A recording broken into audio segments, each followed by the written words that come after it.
ప్రత్యక్షమయ్యొచ్చినాడిలా ఎన్నేళ్ళ నిద్దురా తీరిందే నీ కల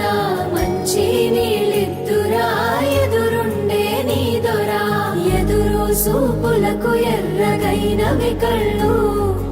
ఎదగారాలకు బక్కాగైనది ఒళ్ళు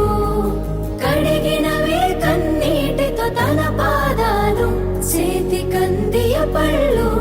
వింటున్నావో పిల్ల ఎన్నెన్ని బాధల్లా పడ్డంక ఒక్కటైతున్నామే నువ్వు నేనిలా వింటున్నావు బావా ఎన్నెన్ని దుఃఖాలే దిగమింగి ఒక్కటైతున్నామే నువ్వు నేనిలా కోపమచ్చి మాటలంటని చెయ్యి లేపి దెబ్బ కొడతని అలిగి నువ్వు పోను జదువమ్మ తెల్లారి నువ్వే కొట్టినా నువ్వే కదనే తిట్టినా నువ్వే కదనే కందినా నా మనసుకు మళ్ళ మందు నువ్వేనే మన పాదాలన్నీ రాయబోతే పల్లవి కన్నీళ్ళే రాసుకున్నవి చరణాలవి కన్నీళ్ళెందుకేవో పిల్ల